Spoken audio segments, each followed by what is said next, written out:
खरं तर नर्मदा परिक्रमा आपण म्हणतो नर्मदेचीच परिक्रमा केली जाते. आपल्या सगळ्यांना माहिती आहे आपण पूर्वीपासून स्नान करताना मंत्र म्हणतो गंगेचे, यमुनेचे, गोदावरी, सरस्वती, सिंधू, कावेरी, नर्मदा या सप्त नद्या ज्या आहेत पवित्र त्यापैकी एक म्हणजे नर्मदा नदी आहे. आणि नर्मदा नदीचा उगम जो आहे किंवा तिची जी उत्पत्ती झालेली आहे ती शिवशंकर जे आहेत त्यांच्या घामापासून निर्मिती झालेली आहे नर्मदा मैयाची.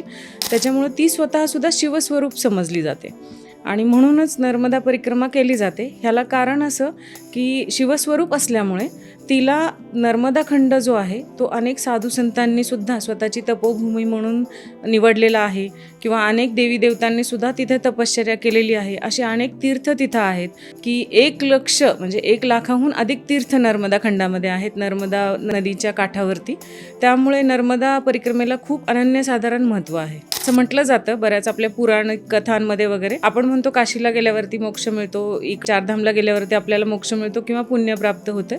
तर नर्मदा नदीचं महत्त्व बघायला गेलं आपण तर आपल्याला सगळ्यांना माहिती आहे की गंगा आपल्याला ज्ञान देते, यमुना आपल्याला प्रेम देते, तर नर्मदा आपल्याला वैराग्य देते.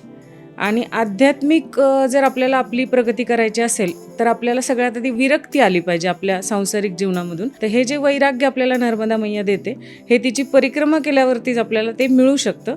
म्हणून नर्मदा नदीच्या परिक्रमेला खूप महत्त्व आहे, ज्याच्यामुळे असं म्हणतात की पितरांनासुद्धा आपल्या मोक्षप्राप्ती होते त्या परिक्रमेदरम्यान. म्हणून त्या परिक्रमेला खूप जास्त महत्त्व आहे.